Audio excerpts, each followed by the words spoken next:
Ang asawa kong tinitingala ng lahat. Magandang araw mga kamaster. Ating munang ibalik sa dati ang pamaraan ng kwento. Para madali natin maabot ang 3,500 kabanata. At, paki-subscribe ka master. Kabanata 3,431.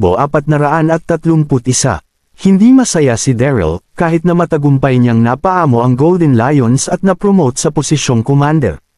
3 araw na siyang nandoon at wala pa ring senyales ng Holy Jade Scripture. Nagsimula siyang mataranta at nagdulot ito ng ilang beses na paghatching. Hey *T, sinong nag-uusap sa likuran ko? Darren, sigaw ni Ang Ilang mula sa labas ng sabik itong pumasok sa kwarto ng lalaki. Hindi ka dapat nandito, Princess Angeline. Nag-alalang sabi ni Daryl habang nakangiti. Ako ang kapatid ng Reyna. Bahay ko ang buong palasyo. Sinong makakapigil sa akin sa pagpunta sa gusto kong puntahan? Sambit nito habang mapaglarong nakagilid ang kanyang ulo. Pagtapos ay hinayla niya ang braso ng lalaki at walang pasensyang nagtanong. Nakakamangha ka, Darren. Maaari mo ring ba akong turuan ng lengguwahe ng halimaw? Nagsimulang sumakit ang ulo ni Daryl. Gusto niyang tumawa at umiyak ng sabay. Hindi lamang niya nahanap ang Holy Jade Scripture, kailangan niya ring harapin ang kakaibang si Angeline. Nagkamot siya ng ulo at seryosong nagsalita. Hindi matuturo ang lengguwahe ng halimaw. Isa itong talentong nasa batang isinilang. Naiintindihan mo ba? Sa pagitan ng pagsisinungaling at sa pagpapaamo sa hamilaw pinili ni Daryl ang una. Labis na naguluhan si Angeline at sumuko siya bandang huli. Sige, ayaw ko nang matutunan ang tungkol dito. Masyado itong magulo para sa akin. Ano pang mga abilidad ang mayroon ka? Oh, walang mayroong karapat dapat pag-usapan. Nakangiting sagot ni Daryl. Pagtapos ay tila mayroon siyang biglang naalala, ginamit niya ang oportunidad para maghukay ng marami pang impormasyon tungkol sa Holy Jade Scripture. Subalit baka maging interesado kang malaman sa pananaliksik ko sa mga sinaunang sulat ngayon. Nakuha nito ang atensyon ni Princess Angeline, kaya nagpatuloy si Daryl. Naglalaman ang mga sinaunang sulat ng mga kaalamang pinasa ng lahat ng mga tao matagal na panahon na ang nakalipas. Napakahusay ng mga kaalamang ito. Baka may narinig ka na sa mga ito. Ang Holy Jade Scripture. Casual niyang sinabi ang lahat ng ito pero mayroong hindi malaman na antisipasyon sa kanyang mga mata. Baka hindi na niya mahanap ang Holy Jade Scripture ng mag-isa kaya. Umasa siyang baka matulungan siya sa paghahanap ni Angeline bilang kapatid ito ng Reyna. Sa tingin ko ay nakita ko na siyang nagbabasa ng librong gawa sa kakaibang White Jade isang beses. Sobrang elegante pero kalahati lang nito ang mayroon. Sambit ni Angeline habang inaalala ang pangyayari. Nasabik si Daryl at hina niya na malayang hinablot niya ang kamay ng babaw. Talaga, alam mo ba kung nasaan ito? Nagulat si Angeline, tumitig siya sa lalaki. Ano sa tingin mo ang ginagawa mo? Gusto mo ba akong samantalahin? Wala pang nakakahablat sa kanyang kamay gaya noon dahil siya ang kapatid ng Reyna. Nahiya si Daryl at mabilis niyang binitawan ang kamay ng babae. Panipi, pasensya ka, medyo nasabik ako ngayon. Please, huwag kang magalit sa akin, Princess Angeline. Napatawa siya ng malakas sa biglaang pagkataranta niya. Nagbibiro lang ako sayo, tapos ay naging seryoso ang kanyang mukha. Sabihin mo sa akin ang totoo. Bakit sobrang interesado ka sa Holy Jade Scripture? Well, nag-isip at ngumiti si Daryl. Gaya ng sinabi ko, nito lang ay naging interesado akong malaman ang tungkol sa mga sinaunang sulat. Nang marinig kong mayroong sinaunang sulat sa palasyo, alam kong kailangan kong magpunta rito para malaman sa sarili ko mismo kahit ano pa ang mangyari. Nasiyahan si Angeline sa sagot nito. Sige, tutulungan kitang tanungin ang Reyna isa sa mga araw na ito. Pero kapalit nito ay kailangan mong gawin ang anumang iutos ko magmula ngayon. Sige, walang pag-alangang sagot ni Daryl. Handa siyang gawin ang kahit ano para makuha ang Holy Jade Scripture. Kabanata 3,432. Yay! Masayang naiyak si Angeline. Sandali silang nag-usap bago umalis si Angeline sa lugar. Nagbuntong hininga ang lalaki at naramdaman niya ang paggan ng kanyang mood. Naniniwala siyang mabilis niyang makukuha ang Holy Jade Scripture dahil sumang-ayon si Angeline na tulungan siya. Umupo siya at uminom. Iyong kamahalan. Nagpadala si Madam Pandora para ihatid ka sa kanyang manor. Madalang nasambit ng gwardya. Hindi magtatangka ang mga gwardya na saktan siya ngayong siya na ang commander ng mga ito. Umagos ang kaguluhan sa kanyang katawan at halos mapatalon siya palabas sa kanyang balat. Naisip niya ang makinang na mga ngiti ng babae. At umaasa ang ekspresyon ng kanyang mukha pero hindi pa rin siya makapaniwalang mabilis itong magpapadala sa kanya. Wala pang 2 oras ang lumipas magmula noong nag-usap sila sa plaza. Alam mo ba kung bakit niya ako hinahanap? Tanong ni Daryl. Nako, hindi sabi ng gwardya habang umiiling. Hinayaan na iyon ni Daryl at mabilis siyang naglakad palabas ng kwarto para makipagkita sa personal na katulong ni Madam Pandora na mitigang naghihintay sa labas ng palasyo. Magalang siyang yumuko sa lalaki nang makita niya ito. Susunod ako sa inyo, iyong kamahalan. Tumango si Daryl at sumakay sa unicorn. Mabilis silang dumating sa Hibiscus Manor. Natuwa si Daryl sa maliksi at eleganteng kapaligiran. Nasa loob ng manor ang lahat ng mga kakaibang halaman at bulaklak, maganda rin ang disenyo ng manor. Maaliwalas ang lahat sa mata. Hinatid ng katulong si Daryl sa drawing room pero huminga siya ng malalim pagkapasok niya sa loob dahil naroon si Madam Pandora habang nakakaakit itong nakahiga sa malambot na sofa. Nakasuot siya ng mahaba at kulay puti na bestida na gawa sa silk mula sa 9 continent. Nagkaroon ng bestida ng kalahating transparent na kalidad, nagmukhang mas nakakaakit si Madam Pandora. Medyo namula ang kanyang mukha na para bang uminom siya ng kaunti bago ang oras na iyon. Magnanasa ang kahit na sinong lalaki sa kalmado niya katawan na sinamahan ng nakakaakit na aura. Lumipas ang 10 segundo bago siya bumalik sa wisyo. Mabilis siyang naglakad palapit sa babae at magalang na yumuko. Mga pagbati, Madam Pandora. Mas mababa pa rin ang katayuan ng lalaki kumpara kay Madam Pandora kahit na isa itong commander ng mga gwardya ng Maharlika. Patuloy siya sa pagsulyap sa magandang anyo nito habang nagsasalita. Hindi niya sinadyang maging hindi magalang pero hindi niya mapigilan ang kanyang sarili. Iyong kamahalan. Nagsimulang umupo ng diretsyo si Madam Pandora. Akala ko'y mas magiging abala ka ngayong commander ka na ng mga bantay ng Maharlika. Kaya isipin mo ang aking sorpresa na narito ka. Please, umupo kayo at maging kalmado. Ngumiti at umupo si Daryl sa pinakamalapit na upuan. Maaari ko bang malaman kung bakit mo ako pinatawag dito? Bahagyang ngumiti si Madam Pandora. Talagang nakakamangha ang iyong pagtatanghal sa plaza. Mayroon kang kakaibang talent. Wala sa Roland Continent ang nakagawa ng kung anong ginawa mo. Hindi nababanggitan, ito ang unang pagkakataon na narinig ko ang lengguwahe ng halimaw. Kabanata 3433. So dahil pala ito sa lengguwahe ng halimaw. Naisip ni Daryl, ngumiti at nagsalita siya. Sa totoo lang, ang tungkol doon, ginawa ko lang ang salitang lengguwahe ng halimaw. Ipinanganak akong mayroong ganitong abilidad, kaya hindi ko alam kung. Nakatingin siya kay Madam Pandora at nawala ang kanyang kaisipan. Muling lumipas ang 10 segundo bago siya nagising dito. Hey *T, magagalit ba siya? Inobserbahan niyang maigi ang ekspresyon ng babae at nasorpresa siya sa kanyang nadiskubre na hindi siya galit at nag-adjust para ipresenta ang sarili gamit ang pinakamagandang tindig. Kaya naman hindi sinadyang mapalunok ni Daryl. Siya ang magiging kamatayan ko. Bahagyang nagbuntong hininga si Madam Pandora. So walang may kailangang ipanganak ng mayroon nito. Bummer. Akala ko ay matututunan ko na ito. Umasa akong matuturuan mo ako pero mukhang hinding-hindi ito mangyayari. Sabagay, bihira pa rin ang talent sa buong Golden Lion Principality sa ulo ng araw. Isang totoong karangalan ng bumisita ka sa aking manor.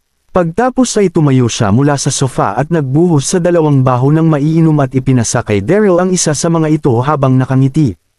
Maaari mob ay akong siluhan. Nagsimulang manginig ang utak ni Daryl at natuyo ang kanyang lalamunan dahil sa pagiging sobrang malapit ng babae sa kanya.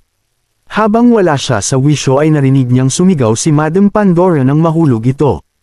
Mabilis niya itong sinalo at niyakap bago bumagsak sa sahig ang babae. Kaagad na napuno ng banayad na pabango ang ilong ng lalaki at nagdulot ito ng paghinga niya ng malalim, lamambat din ang kanyang mga binti. Medyo nagkulay rosas ang magandang jimika ni Madam Pandora at nakapalibot ang kanyang kamay sa leeg ni Daryl. Bigla akong nahilo. Maaari ba akong dalhin ng kamahalan sa sopa? Napakalapit ng kanyang mga labi sa tainga ng lalaki, nakiliti ito sa hininga niya at kumabog din ang dibdib nito. Gusto niya bang maintindihan ko ang pahayag?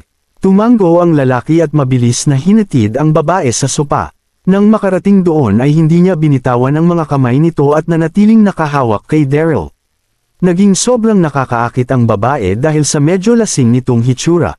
Dumidilim na sa labas. Bakit hindi ka manatili rito ng isang gabi? Tanong niya habang kumukurap. Hiniling niya na sana'y hindi siya masyadong lumayo, pero naipangako na niya kay Marshall na magbibigay siya ng tulong. Hindi niya tinangkang isipin kung anong gagawin niya sa babae kapag hindi nito tinupad ang mga sinabi nito. Nanatiling nakatayo si Daryl habang naging blanko ang kanyang isipan. Totoo bang nangyayari ito? Mali ba ang pagkakarinig ko sa kanya? Talaga bang pinapanatili niya ako rito ngayong gabi? Tumakbo sa kanyang isipan ang lahat ng mga katanungan. Magiging hindi kaaya-aya para sa kanya o sa kahit na sinong lalaki ang pagtanggi sa alok ng magandang babaeng ito, hindi ba? Pero kahit hanggang ngayon ay napapanatili niya pa rin ang ilang loika sa kanya. Paniguradong mayroong kakaibang nangyayari roon. Ngayon lang sila nagkita at masyado pa rin siyang mabilis sa pagkilos kahit gaano pa kalaki ang paghanga niya sa lalaki. Kabanata 3434. Natatakot ako na aka medyo hindi ito angkop. Sambit ni Daryl. Oh, talaga. Ngumiti si Madam Pandora, nagliwanag ang nakakaakit niyang mukha. Napakaganda rin nito. Hindi ka nagagandahan sa akin. Tanong nito habang nakahawak ang isang kamay kay Daryl at ginamit niya ang kabilang kamay para budburan ng kulay pink na pulbos ang hangin. Banayad ang kanyang pagkilos pero napansin pa rin ito ni Daryl. Kumunat ang kanyang noo at alam niyang nakumpirma ang kanyang mga hinala mayroong lihim na motibo si Madam Pandora sa pagpapatawag niya rito sa manor. Napagdesisyonan ng lalaki na huwag itong ibuking at makipaglaro. Mabilis niyang sininghat ang pulbos na lumutang sa hangin at kaagad siyang nahilo. Pero hindi na lumalim ang epekto nito at hanggang pagkahilo na lamang ang naramdaman niya dahil hindi siya tinatabla ng lahat ng klase ng lason. Nakipaglaro pa rin siya sa harap ni Madam Pandora. Medyo nahihilo ako. Paniguradong marami akong nainom. Sambit ni Daryl habang nakatagilid ang kanyang ulo at inoobserbahan ang reaksyon ni Madam Pandora. Pilyang tumawa si Madam Pandora, hinailan nito ang ulo ng lalaki para magpahinga sa kanyang mga hita, banayad niyang. Hinimas ang pisngi nito. Magpahinga ka rito dahil pagod ka. Umagos ang gaan ng loob sa kanyang katawan nang sabihin niya iyon. Sa wakas at nakontrol niya rin ang lalaki. Naramdaman ni Daryl ang panlalambot ng kanyang tuhod dahil sa banayad ng boses ng babae. Kailangan niyang ipagpatuloy ang pagkukunwaring may epekto sa kanya ang pulbos, kaya ipinikit niya ang kanyang mga mata. Gusto niya talagang malaman kung anong pinaplano ni Madam Pandora. Samantala, ilang milya ang layo mula sa Pearl City ay mayroong nakalatag na bulubundukin. Sikat ito sa Crescent Moon Principality dahil sa napakagandang senaryo. Nakaupo ang dalawang naggagandahang anyo sa tabi ng lawa. Nakasuot ng pulang bestida ang isa sa mga ito at asul na bestida naman ang suot ng isa pa. Sina Bonnie at Yuri ang mga tila diwatang babae. Nagpapalakas sila roon magmula noong niligtas ni Bonnie si Yuri, 5 araw na ang nakalipas. Bonnie, sabi mo ay sasamahan mo akong makita si Daryl. Nasaan ba siya? Tanong ni Yuri pagtapos niyang mag-meditate. Ngumiti si Bonnie at sumagot ito makalipas ang ilang sandali. Bakit ka nagmamadali, Yuri? Hindi mo pa ginagawa ang parte mo sa kasunduan. Kinagat ni Yuri ang kanyang labi at nagsalita. Sige, anong gusto mong gawin ko? Noong nakaraan, ipinangako niya kay Bonnie na gagawin niya ang lahat basta't hayaan siya nitong makita si Daryl. Nagningning ang mga mata ni Bonnie. Ang tanging rason kung bakit ka nahuli sa Storm City ay dahil pinalibutan ka ng paladins mula sa Temple of Lights, hindi ba? Oo, napakalakas nilang lahat. Walang pag-alangang sambit ni Yuri. Tumango si Bonnie. Trabaho mong hanapin ang 12 paladins. Ano? Umagos ang kuryente sa kanyang katawan. Bakit mo sila hinahanap? Naging tila yelo ang ekspresyon ni Bonnie. Narinig kong ang Goddess of Light ang pinakamalakas at respetadong tao sa buong mundo. Well, papalitan ko siya. Nakita ang determinasyon sa kanyang mga mata nang sabihin niya iyon. Hindi lamang ito mayabang, napaka-ambisyosa rin. Gagawin niya ang lahat ng kanyang makakaya para maabot ang pinakamataas na posisyon sa mundo ngayong nandito na siya. Lumipas ang ilang sandali para makarecover ito sa pagkagulat. Hindi ko alam kung saan magsisimula sa paghahanap sa kanila. Ngumiti si Bonnie. Nagpakita sila ng magpanggap ka bilang Goddess of Light. Maaari mo uli itong gawin para mapaalis sila. Seryosong sabi nito. Hindi ko na uulitin ang panggagaya sa kahit sino. Nang inag si Yuri, mariin siyang umiling. Kabanata 3435. Nagkaroon ng digmaan noong huling beses siyang magpanggap bilang Goddess of Light. Maraming tao ang nawalan ng tirahan dahil doon. Sobrang busilak ang puso ni Yuri at pinagsisihan niya ang mga naging aksyon niya, kaya hinding-hindi na nito uulitin ang pagkakamali. Hindi galit si Bonnie, para bang nahulaan nito na tatanggihan siya ni Yuri. Ayos lang sa akin. Sa tingin ko ay hindi ninyo malalaman kung nasaan si Daryl. Ikaw, nagpadyak ng paa si Yuri sa inis. Pagtapos ay tumanggo ito pagtapos niyang maisip ang ideya. Sige, gagawin ko, pero ito na ang huling beses. Tumanggo si Bonnie at mabilis na nagpunta ang dalawa sa Pearl City. Makalipas ang 10 minit at nakatayo sila sa langit sa taas ng syudad. Tanghali at maraming tao ang nasa buhay na kalsada. Mabilis sila napansin ng isang tao. Tingnan niyo ang langit, mayroong mga tao roon. Sigaw ng isang tao. Mabilis na tumungala ang lahat at tumitig habang nakanganga. Mala fairy tale ang senaryo. Nakita nila ang dalawang naggagandahang babae na nakasuot ng mahahabang bestida.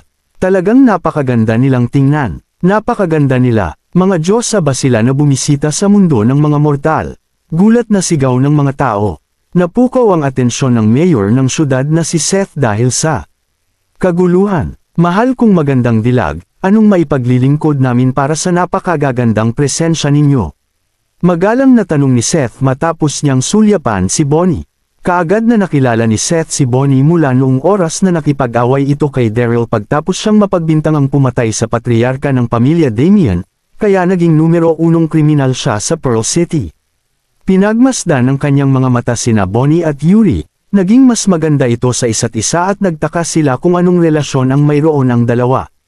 Hindi siya pinansin ni Bonnie, tiningnan nito ang buong syudad bago mag-anunsyo gamit ang malamig at malinaw na tono. Makinig kayo sa akin, mga mamamayan ng Pearl City. Nakatayo ang kanyang kamahalan na Goddess of Light sa aking tabi.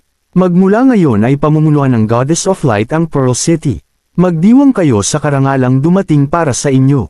Sa wakas at lumingon siya kay Seth at kinausap ito. Bilang mayor ng syudad, ikaw ang dapat maunang maglahad ng halimbawa. Nakita ang kaguluhan sa buong Pearl City nang marinig nila iyon. Siya ba talaga ang Goddess of Light? Papamunuan niya na pala ang Pearl City magmula ngayon. Naguluhan si Seth, na natiling walang ekspresyon si Yuri sa buong sandali. Ang makisabay kay Bonnie ang tanging trabaho niya. Hindi niya kailangang magsalita. Makalipas ang ilang sandali, sa wakas at nakarecover si Seth mula sa pagkagulat. Pinilit niyang ngumiti at nagsalita. Nasa ilalim ng jurisdiction ng Crescent Moon Principality ang Pearl City. Paano ito pamumunuan ng isang diwata? Isa pa 11. Katahimikan, naging tila yelo sa lamigang ekspresyon at kinuwi ang kanyang kamay, umagos ang sinang ng pulang liwanag palapit kay Seth, tila kidlat ang bilis nito. Hindi ito magagawang ilagan ni Seth at kagaad siyang napalipad sa ere bago lumapag ng may malakas na pagbagsak sa gate ng syudad, namatay siya. Tila patay ang buong syudad sa sobrang katahimikan. Pinatay niya ba ang mayor? Naparalisa ang maya gwardya ng syudad at mga mamamayan dahil sa gulat. Bonnie, paano mo siya nagawang patayin? Ipinangako mo sa akin na wala kang papatayin na kahit sino at magpapanggap lang ako nilang Goddess of Light. Panenermo ni Yuri habang nanginginig siya sa galit. Nanatiling walang pakialam ang ekspresyon ni Bonnie. Oh, tigilan mo, na ang pagiging mapagpanggap mo. Hindi kailangang iyakan ng isang patay na mayor. Isa pa, ginagawa ko lang ito para mabilis na palabisan ang Paladins. Kabanata 3436. Muling tiningnan ni Bonnie ang buong syudad bago sabihin ang sumunod niyang anunsyo. Naniniwala akong walang thought utol dito ngayon. Makinig ang lahat ng mga gwardya ng syudad, magpadala kayo imbitasyon sa lahat ng Mayos para makita nila ang Goddess of Light sa loob ng 24 na oras. Sa wakas at ngumiti siya pagkasabi niya roon, naniniwala siya na magpapakita ang 12 Paladins kapag kumalat ang balita tungkol sa Goddess of Light. Oo, takot na sambit ng mga gwardya ng Maharlika. Di nagtagal at nakatanggap ng nakakagulat na balita ang lahat ng mayor tungkol sa pagpapakita ng Goddess of Light sa Pearl City, kasabay nito ang pagkamatay ni Seth. Sa parehong sandali, natanggap din ng Temple of Lights ang balita at nagpadala sila ng 12 paladins para mag-imbestiga. Makalipas ang kalahating araw, habang nagmi-meditate sina Bonnie at Yuti sa manor ni Seth, bigla nilang nakita ang 12 anyo na papalapit mula sa distana sa langit. Naglabas ang mga ito ng malakas na aura. Dumating na ang 12 paladins. Mabilis na tumayo si Bonnie nang maramdaman nito ang malakas na aura, nakita ang pagkasabik sa maganda niyang mukha. Mabilis ang pagpunta nila, di tulad ng inaakala ko. Lumingon siya kay Yuri at nagsalita. Showtime na, Yuri. Tumango at nagbigay paalala si Yuri sa kanya. Bonnie, pakiusap, huwag ka nang manakit ng kahit sino. Kaya naman tumingkayad at tinulak niya ang sarili pal-iPad sa langit para makita ang 12 paladins. Napatitig ang paladins kay Yuri. Ikaw na naman, sino ka para muling magpanggap bilang Goddess of Light? Gusto mo bang mamatay? Nagulat ang Golden Lion kahit galit ito. Paano nakatakas ang babaeng ito mula sa pagkakahuli sa kanya sa Storm City? Tinitigan ng ibang paladin si Yuri at kaagad na bomb-alot ang nakakapagpahirap na paligid sa buong Pearl City. Subalit kasing kalmado ng isang pipino si Yuri nang tingnan niya ang Golden Lion, kalmado itong nagsalita. Tigilan mo ang pagsasalita at labanan ako. Kagaad na sumabog ang malakas na aura mula sa katawan ni Yuri. Masyadong mataas ang tingin mo sa iyong sarili. Sigaw ng Golden Lion nang dali-dali itong kumilos para gawin ang kanyang unang aksyon. Ginamit ng paladins ang kanilang Saint Energy at nagtulungan para palibutan si Yuri sa gitna ng ere. Nagkaroon ng matinding labanan sa pagitan ng dalawang partido. Hindi masyadong inisip ng 12 paladins si Yuri, isa pa, natalo na nila noon ang babae at paniguradong matatalo ulit nila ito. Subalit hindi nila alam na ngayon ay mayroon na itong tulong ni Bonnie, na nagtatago sa isang lugar kung saan hindi makikita. Napukaw ang atensyon ng mga tao ng Pearl City sa komosayo ng paglalaban at lumabas sila sa kani-kanilang bahay para panuurin ang nagsisimulang paglalaban sa ibaba. Di nagtagal at naipit sa isang sulok si Yuri dahil sa sabay-sabay na pag-atake ng 12 paladins, nang biglang bumaril pataas ang isang maliksing ayo. Nakagawa ng magandang arko sa ere ang maganda at kulay pulang. Bestide nito, inatake niya ang Golden Lion. Sumang-ayon ang lahat sa plano ni Bonnie. Nagulat ang Golden Lion sa biglang pagpapakita niya at walang oras ang lalaki para depensahanan ng sarili laban sa pag-atake nito. Kaagad na naramdaman ng Golden Lion ang suntok sa kanyang likuran at bumagsak siya sa sahig ng walang tunog. Kabanata 3437. Mag-ingat ka, Golden Lion. Saan siya nanggaling? Napakalakas niya. Nagulat ang paladins nang makita nila ang biglaang pag-atake sa Golden Lion. Pero mabilis na naging galit ang kanilang gulat nang dali-dali silang lumapit kay Bonnie.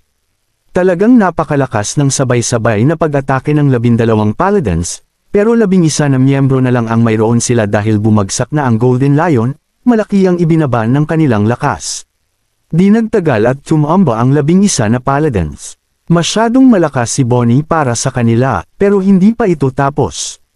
Mabilis siyang nagmadaling lumapit sa pinagbagsakan ng mga ito at pinindot ang mag-acya points nila para hindi makagalaw.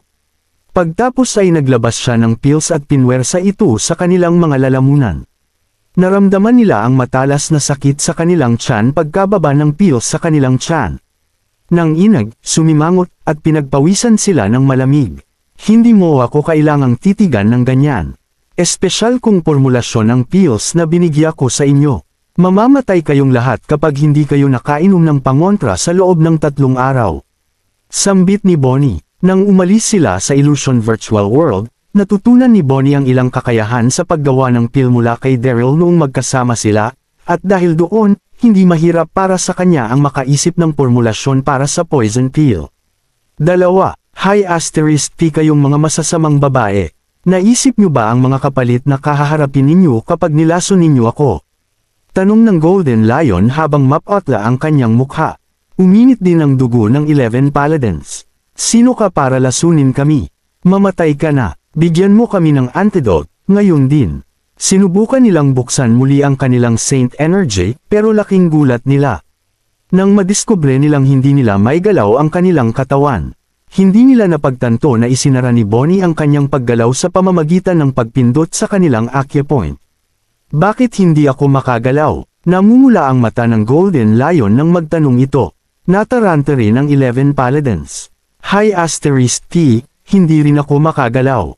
Ako rin. Anong nangyayari? Shemp, hindi ka makakagalaw. Pinindot ko na ang acupoints nyo. Nakangiting sabi ni Bonnie. Mas lalong nagulat at nagalit ang Golden Lion. Sinubukan niyang pakalmehin ang sarili sa pamamagitan ng paghinga ng malalim. Anong gusto mo? Tanong ni Bonnie habang nakatitig sa kanya ang 11 Paladins. Hindi nagmadali si Bonnie na sagutin ang lalaki. Ninitian niya ito at dahan-daang nagsalita. Huwag kang mag-alala. Hindi ko habol ang iyong buhay. Gusto ko lang na dalhin ninyo kami sa Goddess of Light. Ibibigay ko sa inyo ang pangontra kapag nakita ko na siya. Sobrang nagbago ang ekspresyon ng mukha ng 12 Paladins. Hindi nila kailangan ng oras para pag-isipan ito bago tanggihan ang kahilingan ng babae. Gusto mong makita ang diwata. Hindi dapat makita ng mga katulad mo ang diwata. Imposible. Malamig nilang pagtanggi. Ngumiti si Bonnie at malamig na. Nagsalita. Sige, hindi kita pipilitin. Maaari kang mamaalam sa mundo sa loob ng 3 araw. Siya nga pala, ako lang ang mayroong pangontra para sa lason na ito sa buong Roland Continent. Tumalikod at umalis na siya kasama si Yuri. Kabanata 3438. Sandali, masama ang loob at takot na sigaw ng Golden Lion. Tumigil si Bonnie at lumingon para tingnan siya. Nagbago na ba ang isip mo? Huminga ng malalim ang Golden Lion at isinantabi ang kanyang ego. Isasama kita para makita siya. Mababa ang boses niya nang magsalita. Umaalab pa rin ang kanyang galit nang sabihin niya iyon. Pero wala siyang ibang magagawa kundi ang sumuko, dahil ano na lang ang sasabihin ng mga tao kapag natagpo ang Nolason ang Great Paladin at namatay. Ngumiti si Bonnie nang tingnan niya ang ibang Paladins at nagtanong. Ikaw? Nagkatinginan ng 11 Paladins at lumingon para tumango. Gagawinin naming iyon. Para sa kanila, mas importante ang manatiling buhay. Natuwa si Bonnie sa kanilang mga sagot at lumapit ito para alisin ang kanilang pagkaparalisa. Tiningnan nila ang senaryong nasa kanilang harapan at banayad na kinagat ni Yuri ang kanyang labi at napuno ng iba't ibang emosyon ang kanyang puso. Akala niya'y masyadong malupit si Bonnie at nagsimula itong kwestiyonin kung bakit tama ang tulungan si Bonnie. Tapos na. Dalhin mo ako para makita ang Goddess of Light ngayong naibalik mo na ang iyong paggalaw. Nakangiting sambit ni Bonnie. Tumango ang mga Paladin, tumalon sa barko at nagtungo papuntang isa kung nasaan ang Temple of Lights. Hindi sila makalipad pabalik dahil Nolason sila. Samantala, sa Hibiscus Manor, nakapikit ang mga mata ni Daryl nang matagumpay niyang naloko si Madam Pander sa pag-aakalang nahimatay talaga siya. Banayad niyang inihiga ang lalaki sa sopa at nagbuhos ng maiinom para sa sarili sa katabi nitong lamesa. Dahan-daang iminulat ni Daryl ang kanyang mga mata nang makita niya ang nakatitig sa pinto na si Madam Pandora na tila may hinihintay itong dumating. Di nagtagal, bahagyang itinulak pabukas ang pinto ng isang matangkad at middle-aged na lalaki, dahan-dahan itong naglakad papasok. Nakasuot siya ng mamahalin na robe at masama at sabik ang kanyang ekspresyon. Hey Asterisk T, si Marshall, anong ginagawa niya rito? Nagulat si Daryl sa pagpasok nito. Mabilis niyang pumikit. Sa wakas at nandito na ang iyong kamahalan. Sabi ni Madam Pandora, bilang paraan ng pagbati. Sinulyapan ni Marshall si Daryl at malamig itong tumawa. Gumana ba? Tumango si Madam Pandora at nagsalita. Oo, medyo nag-alala ako. Nab aka hindi niya ito kagatin pero umayon sa plano ang lahat. Hindi naman kita nabigo, hindi ba? Humalaklak sa tawa si Marshall at niliitan ang kanyang mga mata. Hindi ako nagdalawang isip tungkol sa charms mo sa mga lalaki.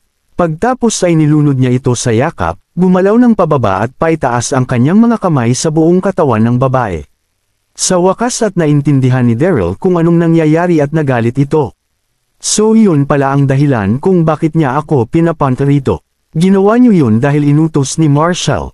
Nang maisip niya ito ay gusto na niyang sumuko sa pagkukunwari at turuan ng leksyon si Marshall, pero nakontrol niya ang kanyang sarili. Kabanata 3439. Hinawakan ni Marshall ang katawan ni Madam Pandora. Namula ang mukha ng babae at naglabas ito ng mahinang pag-ungot. Pagtapos ay bahagya niyang itinulak ang lalaki palayo at nagsalita. Kumalma ka, iyong kamahalan. Nakalimutan mo ba na mayroon akong nakakamatay na sakit at hindi mo ako dapat hawakan? Masama ang loob ng lalaki nang pakawalan niya ito mula sa pagkakayakap. High asterisk T, isang kahihiyan na para lamang makita ang iyong kagandahan at hindi ang ibang parte ng iyong katawan. Nabalot sa sama ng loob si Madam Pandora dahil sa pagkamatay ng kanyang asawa mula sa digmaan at uminom siya ng lason dahil umasa siyang matatagpuan ito sa kabilang mundo. Subalit, ikinagulat niya nang malaman niyang mayroon siyang kakaibang katawan at walang epekto. Sa kanya ang lason. Hindi siya namatay ng araw na iyon pero habang buhay na mananatili ang lason sa kanyang katawan. Hindi nagtagal at nagkaroon ng kapangyarihan si Marquis Vernon Celtic at gusto niyang solohin si Madam Pandora, kaya nagutos siya na dalhin si Madam Pandora sa kanyang manor. Pero sinubukan siya ng tauhan pero kagat itong namatay nang hawakan niya si Madam Pandora. Nang malaman ni Vernon ang tungkol dito, kaagad niyang sinuko ang ideyang gawin kanya si Madam Pandora. Alam ni Marshall ang tungkol sa lahat ng pangyayari. Kaya naman hinding-hindi ito susobra sa babae kahit gaano pa ito kaganda sa kanyang paningin. Walang mas importante kaysa sa pagiging buhay. Nagulat si Daryl sa kanilang pag-uusap. Hindi niya alam na hindi pala maaaring hawakan si Madam Pandora. Nang pakawalan niya ang babae mula sa pagkakayakap, naglabas si Marshall ng emerald bulb mula sa kanyang bulsa at nagsalita. Ito ay siyang bulating kumakain ng utak. Mababaliw ang sinumang makakalunok nito. Ipakain iyan sa kanya mamaya. Halos mapatalon pa atras si Madam Pandora dahil sa gulat. Iyong kamahalan, dapat niyo siyang hatulan ng mabilis na kamatayan kung gusto mo siyang mawala.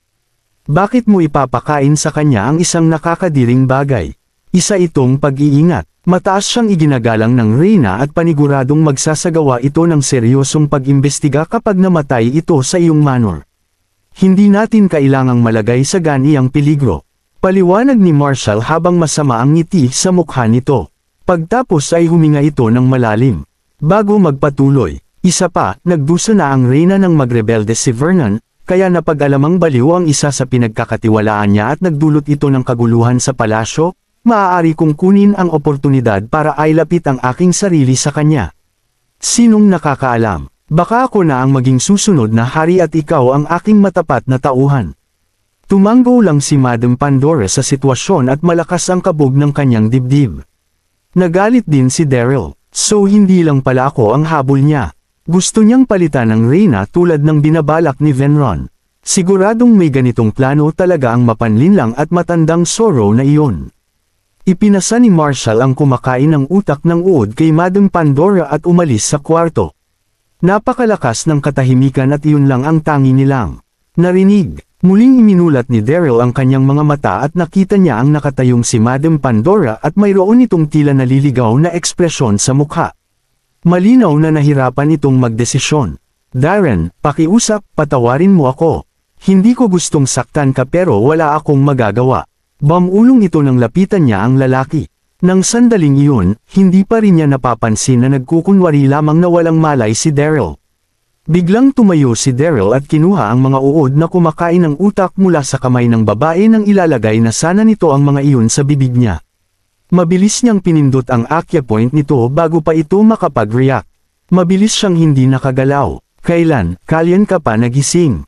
Gulat na tanong ni Madam Pandora.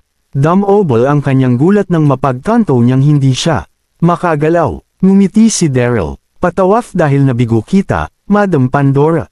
Paniguradong hiniling mong makatulog ako habang buhay. Binuhat niya ang babae papuntang sopa, hindi niya ito nakalimutang suriin. Hindi maipagkakailang napakaganda nito, na para lang may pinaplano sila ni Marshall laban kay Daryl, na puno ito ng ideyang pagtuturo ng leksyon sa babae. Pakawalan mo ako, anong gagawin mo sa akin? Sambit ni Madam Pandora, natarante siya at mapula ang kanyang mukha. Kabanata 3440. May ibig sabihin ang ngiti ni Daryl, nagtanong ito. Well, tayong dalawa lang ang nandito sa kwarto. Dapat ay alam mo na kung anong gusto kong gawin SIO. May pagnanasa ang ngiti sa kanyang mga mata nang magsalita siya. Ikaw, labis na naging hindi comfortable si Madam Pandora sa mga titig ng lalaki. Tigilan mo ang pagtitig sa akin ng ganyan at lumayo ka. Galit itong sumigaw, mas lalong namula ang kanyang mga mata. Kumunot ang kilay ni Daryl. So ayos lang pala sa kanya na magplano laban sa lalaki kasama si Marshall pero hindi para maghiganti. Nasaan ang loika rito? Muling tiningnan si Madam Pandora, naramdaman niya ang umaalab na apoy sa kailaliman ng kanyang tiyan. Halos nawala ang pag-iisip niya sa apoy na ito. Wala siyang pakialam at sinugod niya si Madam Pandora. Anong lakas ng loob mo, Darren? Ako'y, nagsimulang matarante si Madam Pandora at nagpatuloy ito sa pagsigaw. Sinubukan itong lumayo sa lalaki pero hindi niya magawa dahil nakasara ang kanyang acupoints. Bago siya makapag-react dumampi ang mga labi ni Daryl sa kanya. Mabilis na nawala ang buong lakas niya sa katawan. Samantala, sa ilalim ng pamumuno ng 12 Paladins, sa wakas at dumating na sina Bonnie at Yuri sa isla kung saan naroon ang Temple of Lights. Mahigpit ang pagkakatali ng pareho nilang kamay sa ilalim ng pag-uutos ni Bonnie. Ginawa nila ito sa pag-asang ibababa ng Goddess of Light ang depensa sa kanila. Nang makarating sila, nakita nila ang isang nakakamanghang gusali at napuno ng hindi maipaliwanag na pagkasabik si Bonnie. Paanong hindi niya ito mararamdaman kung nakita niya ang pinakamataas na espiritual na simbolo sa buong Roland Continent, ang Goddess of Light? Anong pinaplano mong gawin? Bakit kailangang itali ang ating mga kamay para makita ang Goddess of Light? Mababa ang boses ni Yuri nang magtanong siya. Ngumiti si Bonnie at sumagot. Panipi, 2 beses nagpanggap si Yuri bilang siya paraan natin na maipakita na seryoso tayo sa pagsisisi ngayong nasa teritoryo niya tayo. Gusto kong magtanong sa kanya. Nagmula kami sa kaguluhan at di magtatagal ay babalik kami sa The Nine Continent at siya, bilang pinakamataas sa mundo, ay kailangang malaman kung paano kami makakalabas dito. Seryoso ang smuka ng babae nang magsalita siya pero hindi niya maitago ang masamang kinang sa kanyang mga mata. Ang tunay na layunin niya ay ang palitan ng Goddess of Light at mamuno sa buong Temple of Light. Subalit walang paraan para sabihin niya kay Yuri ang lahat ng ito dahil paniguradong pipigilan siya nito. Sige, tumango si Yuri nang sabihin nila iyon. Bumulong sila, kaya hindi narinig ni 12 Paladins ang kanilang pinag-uusapan. Di nagtagal nang makalampas sila sa plaza sa harap ng templo, nakita nila ang napakaraming malalakas na Paladins na malinis na nakapila sa entrada. Paniguradong matatakot ang sinumang makakaharap ito, pero hindi sina Bonnie at Yuri, na natiling kalmado ang dalawa. Makalipas ang ilang minuto, sa wakas at pumasok sila sa templo at bumati nang makita nila ang magandang anyo na nakaupo sa trono. Nakasuot ito ng gold na robe na nakapagpakita sa mga guhit ng maganda niyang katawan sa paraang hindi nawala ang kanyang pagiging kamahalan. Oo, siya ay walang iba kundi ang Goddess of Light na si Elena. Tahimik nilyang tinansa ang mga ito mula sa kanyang trono at mabilis na naging mapang-api at mabigat ang paligid ng buong templo. Kabanata 3441. Diwata. Magalang na sambit ng Golden Lion, binali nito ang bigat sa paligid ng maglakad siya palapit. Ito ang taong gamaya sa iyo at sa kanyang kasama. Tinuro niya sina Bonnie at Yuri nang sabihin niya iyon. Tumitig si Elena kay Yuri. Bakit mo ako ginaya? Banayad at nakakamangha ang boses nito. Nagulat siya sa kanyang nakita. Hindi lamang maganda ang babae si Yuri, mayroon din itong kakaibang enerhiya kung saan hindi pa niya nakikita noon. Hindi nito malaman kung tao o diwata ba ang babae. Kinagat ni Yuri ang kanyang labi at sumagot. Isa ang panggagaya sa iyo sa mga ipinangako ko sa Dayrise Principality para magkaroon sila ng dahilan para magsimula ng digmaan. Hindi niya inisip na kailangan itong itago. Tumango si Elena, kinilala ang pagiging totoo ng babae. Pagtapos ay lumingon siya sa 12 Paladins nang mapagtanto niyang may mali. Anong nangyari sa iyo, Golden Lion? Nadiskubre nitong mapotla ang kanilang mga mukha at mahina ang kanilang mga katawan. Napuno ng kahihiyan ang mukha ng Golden Lion, ngumiti siya ng mapait. Humihingi kami ng patawad dahil nagtamo kami ng mga sugat noong nahuli kami ng 2 babae rito. Pero makampait kayong magbabayad kami agad. Tumango bilang pagsang-ayon ng 11 Paladins. Mas mainam kung wala gaanong alam ang Goddess. Hinding-hindi sila makakabangon sa kahihiyan kapag nalaman ng mga ito na nilason sila ng kalaban. Isa pa, ipinangako ni Bonnie na gusto lamang niyang magtanong sa diwata ng ilang katanungan habang papunta sila roon, at mabilis mapapatihimik ng diwata ang dalawa kapag may nangyaring masama. Ano, nasugatan ng dalawang babae ang 12 paladins. Naisip ni Yelena nang tingnan niya ang ibang paladins sa labas ng templo habang gulat. Paano naging possible na pinakamagagaling na mandirigma ang bawat isa sa kanila? At hindi sila bababa sa pagiging napakalakas. Ilang tao lamang sa Roland Continent ang kapantay nila pero nagawa silang saktan ng dalawang babae. Imposible, subalit matapos niya itong pag-isipan, mayroon itong kabuluhan.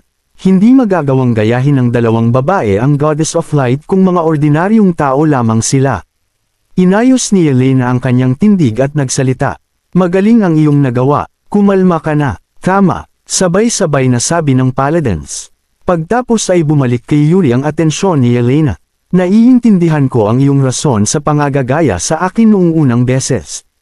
Pero ngayong natapos na ang digmaan, bakit kailangan mo na naman akong gayahin? Mababa at mapang-api ang boses nito. Muling kinagat ni Yuri ang kanyang labi. Nahiya ang babae dahil hindi nito alam kung paano sasagutin ang tanong. Sinulyapan niya si Bonnie, pinarating nito na dapat siyang magpaliwanag dahil siya ang nakaisip ng ideya. Humakbang palapit si Bonnie at bahagyang ngumiti kay Yelena. Ako ang nagsabi sa kanya na gayahin kang. Muli, bakit? Nakakunot ang noo ni Yelena nang magtanong. Dumiretso sa punto si Bonnie. Panipi, hayaan mong maging matapat ako. Hindi kami galing dito, at ang ibig kong sabihin ay galing kami sa ibang mundo. Alam kong kailangan kitang makausap nang marinig ko ang kakaiba mong pag-iral. Hindi katakataka ang gulat ni Yelena sa revelasyon ni Bonnie. Kabanata 3442. Nagulat dito ang 12 paladin at ang iba pang mga paladin sa labas. Nagmula nga ba talaga sila sa ibang mundo? Hindi na ako magtataka kung bakit naiba ang aura nila sa atin. Dito na naglabas si Bonnie ng isang bangle na gawa sa jade. Tingnan mo na lang kung hindi ka naniniwala sa akin. Isa itong sikat na bagay sa aming mundo. Sigurado ako na wala kang makikitang ganito rito sa mundo ninyo. Dito na umabant ang isang maid para dalhin ang bangle kay Yelena. Agad itong nasepresa nang makita niya ito. Masyadong maganda ang nakaukit na pattern sa jade bangle na ito. Nagsasabi nga ba ng totoo si Bonnie? Dito na biglang naglabas ng isang nakanganginig na tawa si Bonnie bago nito atakihin si Yelena. Ginamit nito ang jade bangle para maging distraction sa gagawin niyang pananambang kay Yelena. Masyadong nakafocus ang tingin nito sa bangle kaya agad siyang nagulat sa biglang pag-atake nito. Bonnie, ikaw, tigil. Dito na biglang nagulat si Yuri at ang 12 na mga paladin. Agad silang sumugod para pigilan ito pero huli na ang lahat. Nakatayo na si Bonnie sa harapan ni Yelena habang sumasabog ang isang napakalakas na aura mula sa kanyang loob. Ang lakas ng loob mo. Galit at nagugulat na sinabi ni Yelena. Siguradong magbabayad si Bonnie sa ginawa nitong pananakit sa Goddess of Light sa loob mismo ng teritoryo nito. Sinubukang ilaga ni Yelena ang sumunod na atake ni Bonnie pero huli na ang lahat para sa kanya. Ginamit ni Bonnie ang buo niyang lakas sa sumunod niyang patek na bayolenteng tumama sa balikat ni Yelena. Isang buntong hininga ang lumabas sa gitna ng kanyang mga labi bago siya lumipad ng 30 talampakan patalikod bago bumagsak ng malakas ang kanyang katawan sa bulwagang nasa harapan ng palasyo. Makikitang namumutla ang kanyang mukha habang tumutulo ang dugo sa kanyang bibig. Dito na siya biglang nanghina matapos niyang mapansin ang pagkasira ng kanyang Saint Energy. Walang kahit na anong tunog ang maririnig mula sa loob at labas ng templo. Si Yuri ang naunang nagising sa realidad mula sa matindi niyang pagkagulat. Ano ang ginagawa mo, Bonnie? Sinabi mo sa akin na gusto mo lang tanungin ang Goddess of Light. Kaya bakit mo siya inatake? Sigaw ni Yuri. Nakangiti namang sumagot si Bonnie nang, matagal-tagal na rin tayong nakalabas sa Illusion Virtual World, pero hindi ako makapaniwala na ganito ka pa rin ka-innocent hanggang ngayon, Yuri. Hindi ba't mayroong kasabihan sa 9 mainlands na aanihin mo kung ano ang iyong itatanim? Ipinagkaloob sa atin ng langit ang pagpunta rito sa Roland Continent. Kaya bakit tayo babalik sa sarili nating mundo? Hayaan mong sabihin ko sa iyo ang isa sa maliliit kong mga sekreto, hindi ako nagpunta rito para maghanap ng daan pabalik kundi para palitan siya bilang Goddess of Light. Parang kidlat na pumasok sa tainga ni Yuri ang revelasyong ito. Dito na nagulat ang lahat ng nasa kanilang paligid. Nagsinungaling ka sa akin. Galit na sigaw ni Yuri. Dito na biglang napuno ng pagsisisi ang kanyang mukha. Hindi na niya sana tinulungan si Bonnie kung alam niya lang kung ano talaga ang binabalak nito. Dito na sumali ang Golden Lion at ang iba pang mga paladin sa sigawan. Walang hiya kang babae ka. Niloko mo kami. Kasing dilim ng gabi ang puso mo. Kabanata 3443. Walang kapatawaran ang ginawa mo. Agad na nag-init sa sobrang galit ang lahat kay Bonnie. Hindi sila makapaniwala na lalakoan sila nito para maging kasabwat sa masama nitong binabalak. Gustong-gusto na nilang lumapit kay Yelena para tingnan ang kondisyon nito pero hindi pa rin nila ito nagawa nang dahil sa lasong kumalat sa kanilang katawan. Nanatili namang walang pakialam si Bonnie sa galit na mukha ng mga tao sa kanyang paligid. Dito na siya tumingin kay Yuri para sabihin, "Huwag kang magpakamangmang, Yuri. Isipin mo na lang ang mga benepisyong makukuha natin sa sandaling ako na ang kilalanin ng lahat bilang Goddess of Light. Magagawa na natin ang lahat ng ating gustuhin sa sandaling mapasakamay ko ang Temple of Light."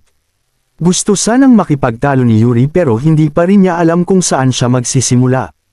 Dito na dahan-daang tumayo si Yelena. Namumutla pa ang kanyang mukha habang tumititig ang kaniyang mga mata kay Bonnie. Panipi, nakapanghihinayang dahil nagawa ng ganito kagandang babaeng magkaroon ng ganito kasamang puso. Iniisip mo ba na makokontrol mo ang Temple of Light sa pamamagitan ng pagtalo sa akin? Nag-init sa sobrang galit at inis si Yeline matapos siyang tambangan ni Bonnie. Pero kailangan niya pa ring aminin sa kanyang sarili na masyadong malakas si Bonnie.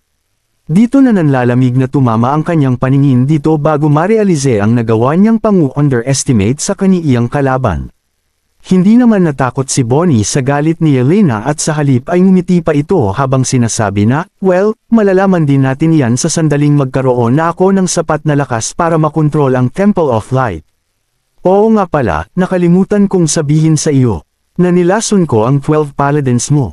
Naniniwala ako na inakala mo rin na nahuli mo kami pero hindi man lang pumasok sa isip mo na ako ang nakiusap na dalhin nila kami rito. Naging bastos ang kanyang tono habang aydain detalye ang kanyang plano kay Yelena. Agad namang nanginig si Yelena habang napapatingin sa 12 paladin na napapailing sa sobrang kahihiyan. Dito na naging mas bastos si Bonnie habang sinasabi na, "Sugatan ka na ngayon habang hawak ko naman ang buhay ng 12 paladins mo.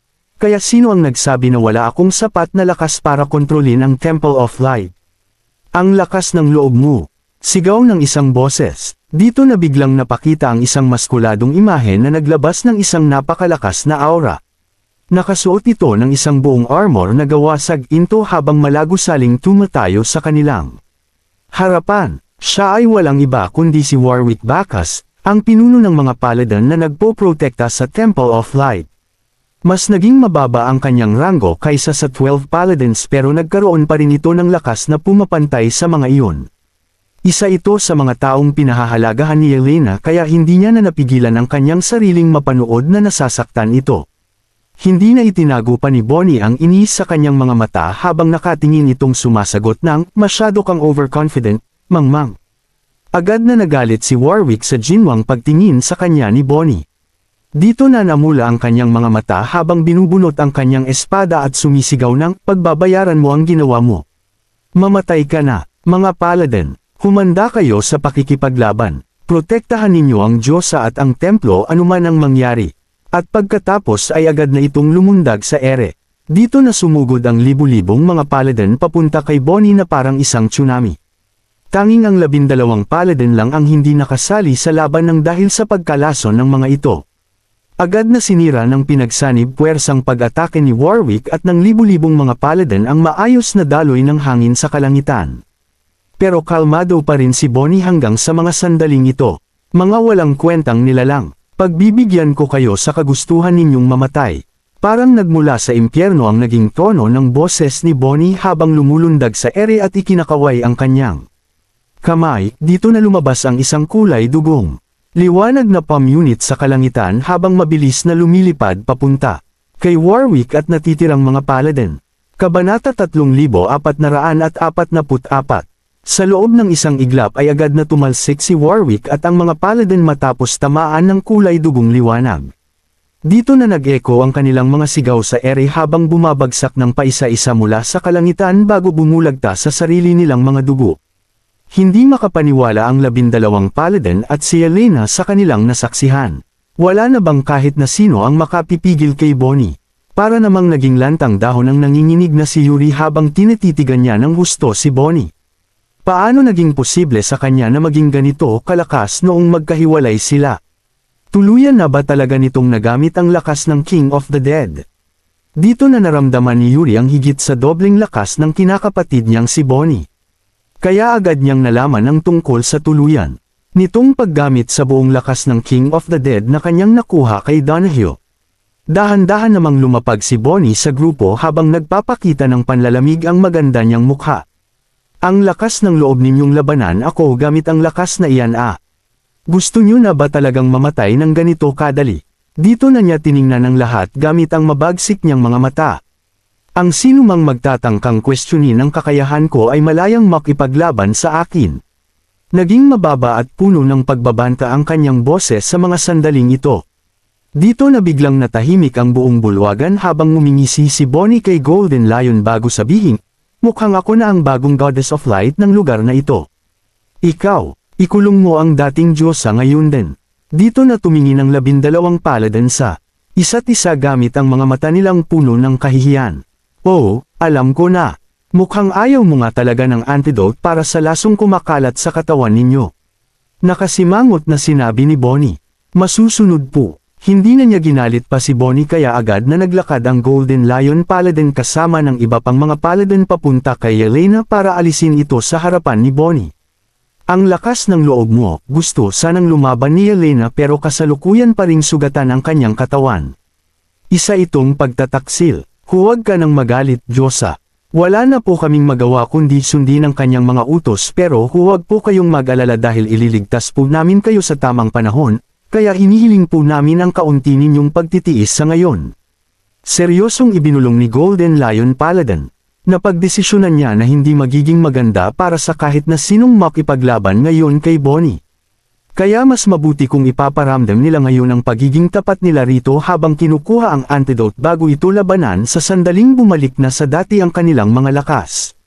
Dito na tumigil sa pagpupumigla si Yelena habang ipinapatapon ni Bonnie sa bilangguan. Ang una kong utos bilang Goddess of Light ay ang paghahanap sa isang lalaki na nagngangalang Daryl, dalhin ninyo siya sa harapan ko. Sabi ng nakaupo sa tronong si Bonnie habang nagpapakita ng isang mataas na ngiti sa maganda niyang mukha. Masusunod po, kamahalan, Liz ang sagot ng mga paladin. Natuwa rito ng husto si Bonnie. Agad siyang tumingin kay Yuri para sabihin, nakita mo, Yuri. Walang imposible hanggat mayroon kang hindi mapapantayang lakas. Huwag kang mag-alala dahil makikita mo na rin si Daryl. Dito na dahan daw ang nagbuntong hininga si Yuri habang sumasagot na, totoo na sana ang sinasabi mo sa pagkakataong ito.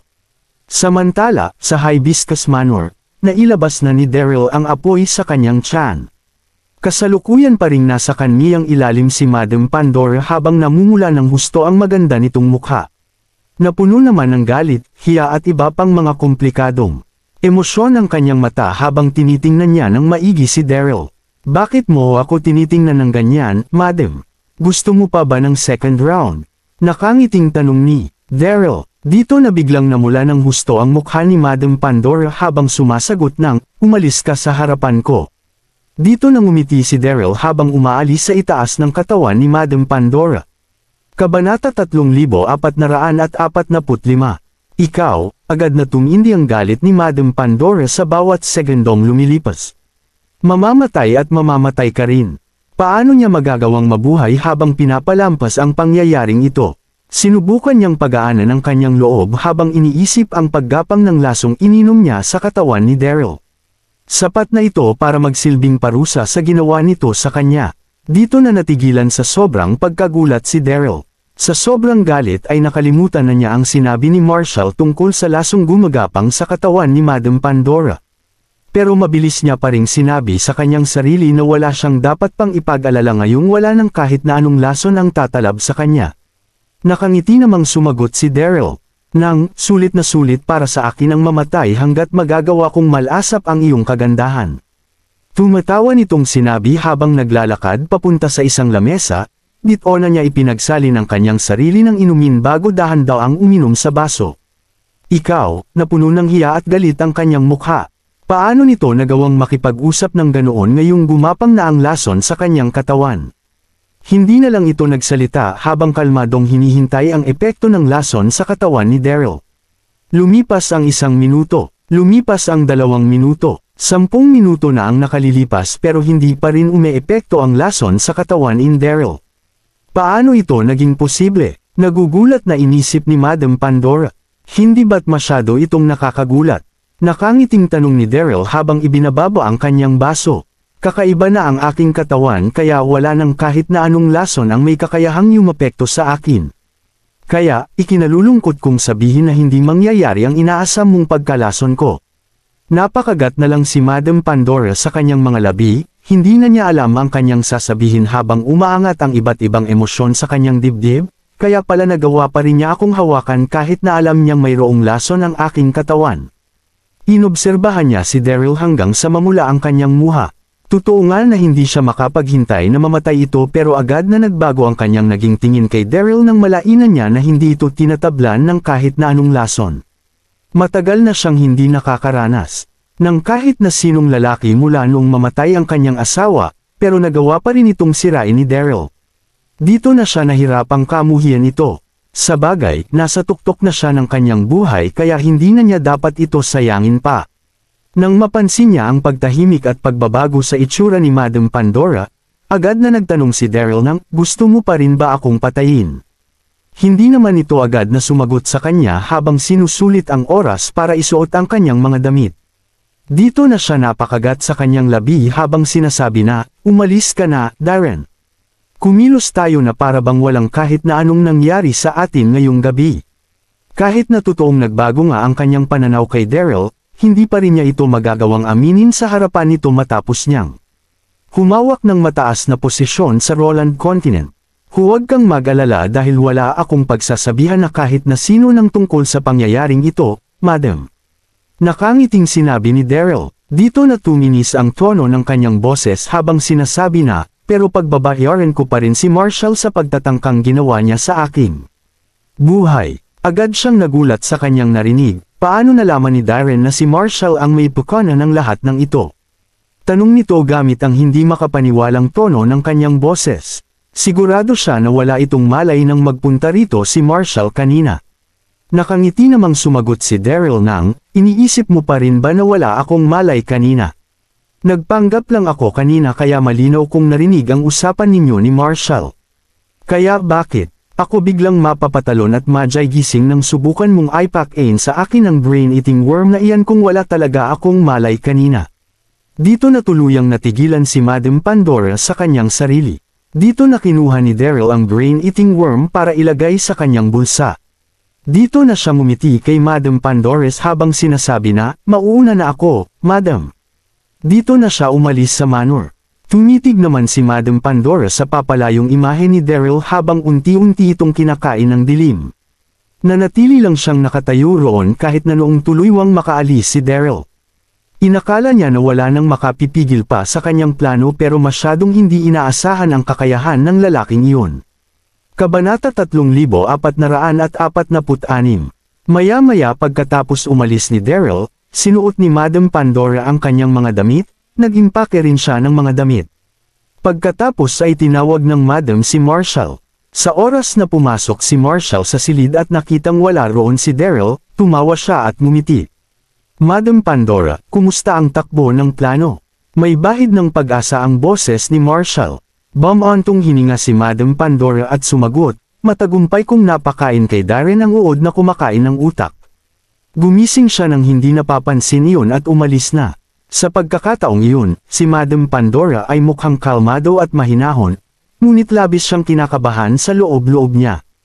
Ang totoo ay nakita ni Darren iyon sa pamamagitan ng kanyang kahihiyan. Ay hindi kinuha ang uod. Bukod pa, Ron, natulog din siya sa tabi niya. Paano niya sasabihin kay Marshall ang nangyari? Tumawa si Marshall. Sobrang nasasabik si Marshall nang marinig niya iyon. Mabuti naman. Madam Pandora, walang humpay ang pagtulong mo sa akin. Narinig ko na ang isang sugo mula sa Dayrise Principality ay bibisitahin ang reyna bukas. Sigurado akong magtatawag ang reyna ng isang piging para sa kanila. Hindi ako makapaghintay na makita si Darren gumawa ng kapalpakan sa kanyang sarili doon sa piging pagkatapos niyang kuhain ang uod. Hinding-hindi siya mapapatawad ng reyna sa oras na gumawa siya ng kapalpakan sa piging at pahiyain ang Golden Lion Principality. Tuwang-tuwa si Marshall at hindi niya napapansin na niloko siya ni Madam Pandora. Sinabi ni Madam Pandora sa isang ngiti, "Binabati kita, punong commander." Sa kabilang banda, bumalik si Daryl sa palasyo at pumunta sa kanyang kwarto. Maaga pa ang gabi, kaya sinimulan niyang pag-aralan ang uod na kumakain ng utak. Nagulat si Daryl pagkatapos ng kanyang obserbasyon. Napansin niyang kasing laki ng isa kuko ang uod, at malinaw ang kabuuan ng kanyang katawan. Umaayon ang balat nito ng mabuti sa kahit saan. Nang itinapon ito sa isang baso ng tubig, ang uod ay agad na natunaw sa tubig. Matapos maobserbahan itong mabuti, hindi mapigilan ni Daryl na magrimang bumantong hininga. Sa hindi inaasahan, may kakaibang bagay na namumuhay sa mundong ito. Napagdesisyunan ni Daryl na pakainin kay Marshall ang uod na ito kung may pagkakataon. Tama lang iyon dahil sa balak na pagtatangka sa kanya. Matapos magdesisyon, inimbak ni Daryl ang mga uod na kumakain ng utak. Pagkatapos ay sinamantala niya ang madilim na gabi at tahimik na tumungo sa silid ng reyna. Ang reyna ay nagpapahinga sa ganoong oras ng gabi, kaya pumunta siya para hanapin ang Holy Jade Scripture. Pinangako ni Angeline kay Daryl. Natutulungan niya itong hanapin ang Holy Jade Scripture. Gayunpaman, medyo kainahinala at hindi matansya si Angeline. Nag-aalala si Daryl na gumawa ng walang kabuluhang kahilingan si Angeline pagkatapos niyang mahawakan ang Holy Jade Scripture. Pakiramdam ni Daryl na mas maganda kung siya na lang ang maghanap. Ano? Nakita ni Daryl na sobrang maayos ang silid habang nilalapitan niya ito. Buwiset, dinahandahan ni Daryl ang kanyang mga hakbang. Sa parehong pagkakataon, nagulat siya. Sobrang gabi na, at wala pa ang reyna sa kanyang kama. Sino yan? Agad na napansin ng mga gwardya si Daryl at sumigaw ang mga ito sa kanya. Hindi nabalisa si Daryl ni Katie Ting kahit na nakita na siya. Taas noo lamang siyang naglakad at, "Ako lang, ta." Agad na yumuko kay Daryl ang iba sa mga gwardya sa oras na nakilala nila. "Kung sino ito, ikinagagalak po naming makita ka, Commander." Na talaga si Daryl bilang isang commander ng mga maharlikang gwardya, at ginagalang na siya. Kaya maganda ang pakikitungo sa kanya ng mga gwardya. Tumango si Daryl at sinenyasan silang tumayo ng mabuti. Si Darren ba iyan? Ang malambot at kaaya-ayang boses ng reyna ay umalangaw sa silid. Marangya ang kanyang tinig. Mabilis na sumagot si Daryl, "Opo, kamahalan." "Pasok ka." Sinunod siya ni Daryl at mabagal na naglakad sa silid. "Ano?" Napahinto si Daryl sa bumungad sa kanyang harapan. Kabanata 3447. Nakaupo ang reyna sa lamesa. Ang maamo niyang mukha ay mukhang tintik at pagod, at maraming mga papeles sa kanyang lamesa. Ang reyna ay nasa mataas na posisyon, ngunit sino ang nakakaalam sa likod ng kanyang mataas na posisyon ay tiyaga at sakripisyo. Nagsisisi si Daryl nang makita ang reyna sa ganoong estado. "Darren." Tumingin ang reyna kay Daryl saglit at malumanay na sinabi, "Naparito ka. May sasaihin sana ako sayo." Biglang nabalisa si Daryl. "Ta, nalaman na ba niya na hinahanap ko ang Holy Jade Scripture?" Isa, agad na pumunta si Daryl sa gilid ng reyna habang iniisip ang tungkol doon. Nang makarating si Daryl sa mesa, itinulak ng reyna ang mga papeles sa kanya. Kinuha ni Vernon ang pagkakataon na gumawa ng gulo sa palasyo at magrebelde ng ginambala ng mga asasin ang palasyo. "Simula noon, ginugol ko ang aking oras sa kanyang mga kasamahan, at akala ko ay nakuha ko na ang lahat. Nagulat ako na marami pa pala. Tingnan mo." Umismid si Daryl at tiningnan ang mga papeles mula sa reyna. "Marshall." Nagulat si Daryl nang nakita niya ang mga nilalaman ng mga papeles. Nakita niya na ang tunggalian ni Marshall at Vernon ay nakatala sa mga papeles. Lumabas na sa parehong gabi kung kailan inatake ni Vernon ang reyna. Sikreto ring tinipon ni Marshall ang kanyang mga tauhan sa labas ng palasyo para sa preparasyon na makipagtrabaho kay Vernon na siyang nasa palasyo. Pagkatapos makuha ni Marshall ang balita na pinatay ng Reyna si Vernon, agad niyang tinaboy ang plano. Hindi ko inaasahan na ganito kaambisosyo si Marshall. Darren, tiningnang mabuti ng Reyna si Daryl. Tutulungan mo ba ako kay Marshall? Sa ilang sandali, napaatras si Daryl. Tapos ay ngumiti. Pruweba ang mga papeles na ito. Tayo na ang bahala kay Marshall bukas at kilatisin natin siya. Umiling ang Reyna. Hindi sapat ang mga papeles na iyan na maging isang matibay na ebidensya. Dagdag pa ron, tuso at taksil si Marshall. Siguradong iisip siya ng mga dahilan upang ipagtanggol ang kanyang sarili. Narinig ni Daryl ang Reyna at nag-isip. Hindi niya mapigil ang magtanong, "Kamahalan, bakit ang laki ng tiwala mo sa akin?" Simula ng himagsik ni Vernon. Na-discover ko na maraming kapahamakan sa pamunuan, gayunpaman ay konti lamang ang mga pinagkakatiwalaan ko sa aking paligid, tugon ng Reyna.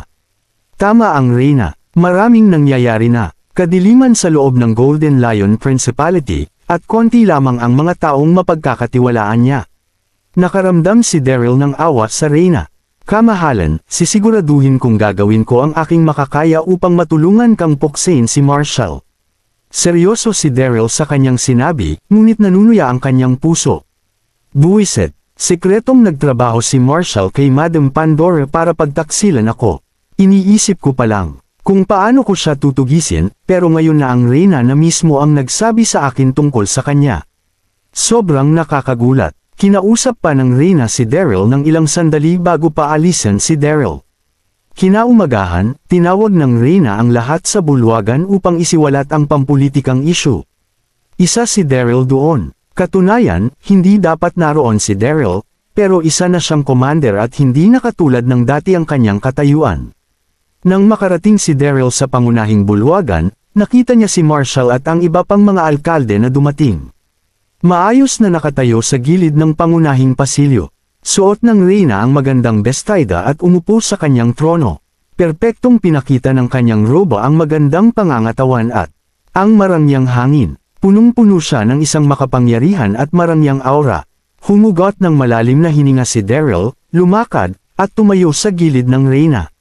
Ulat. Biglang mabilis na naglakad ang mga gwardya at lumuhad sa sahig bago magalang na iniulat, "Kamahalan, ang yugo ng Dayrise Principality ay naparito upang makita ka." Tumango ang Reyna at sinabi, papasukin siya. Matapos niyang magbigay ng kautusan, ang lahat ng nasa bulwagan ay tumingin sa pintuan. Ang lalaking nakasuot ng berdeng roba ay pumasok. Mayroon siyang bumubulwak na aura, siya ay si Jameson, ang alkalde ng Greenwood City, mula sa Dayrise Principality. Buwiset, siya iyon. Kumalabog ang puso ni Daryl nang mapansin si Jameson, patuloy na lumala ang galit mula sa kanya. Kabanata 3448. Matapos matalo ng Dayrise Principality sa kanilang pagsisikap sa pakikipagdigma, ang 5 pang mga pamunuan ay pinagbuntungan ng Dayrise Principality upang isuko si Daryl. Tinakot nila na pagtutulungan nilang tugisin ang Dayrise Principality kung itatanggi nito ang kanilang kahilingan. Dahil sa matinding presyon, ang duke ng Dayrise Principality ay itinalaga si Jameson upang gumawa ng aksyon upang linlangan si Daryl at ibigay sa kamay ni Daryl ang 5 pamunuan. Hindi malilimutan ni Daryl kung paano siya ay traitor. Nahihirapang maging kalmado at panatag si Daryl nang napagtanto niyang si Jameson ang sugo upang bisitahin ang Reyna ng Golden Lion Principality. Naglakad si Jameson sa sentro ng pangunahing bulwagan at yumuko ng malalim sa Reyna. "Ako si Jameson ng Dayrise Principality. Ikinagagalak kong makita ka, kamahalan." Habang nagsasalita, hindi mapigilan ni Jameson na tingnan ang Reyna. Ang ganda, sobrang ganda niya. Lagi kong naririnig ko na maganda talaga ang Reyna ng Golden Lion Principality, parang diyosa na hulog ng langit. Mukhang totoo nga, Nakaramdam ng galit ang lahat kay Jameson na siyang nakatitig ng sobra sa Reyna. Ang lakas ng loob ni Jameson na tumitig ng ganyan sa Reyna. Walang galang, iyon ang nasa isip ng lahat. Maya-maya ay lumakad papunta si Marshall doon at malamig na pinuna si Jameson, "Anong karapatan mong tumigig sa kamahalan ng ganyan? Ganito ba kawalang galang ang mga nasa Dayrise Principality?" "Boss!" Naglabas si Marshall ng malakas na aura at tinuon ang kanyang tingin kay Jameson. Maya-maya, dumilim ang buong kapaligiran, na halos mawala ng hininga ang lahat. Nang maramdaman ang malakas na aura mula kay Marshall, nagbago ang ekspresyon ni Jameson, at ang isang ngiti ang bumungad sa kanyang mukha. Ito siguro ang commander ng garrison, si Marshall. Huwag mo sana akong alalahanin. Paano kung magagawang hindi galangin ang kamahalan? Ito ang unang pagkakataon na makita ang kamahalan, at namangha lamang ako sa kanyang kagandahan.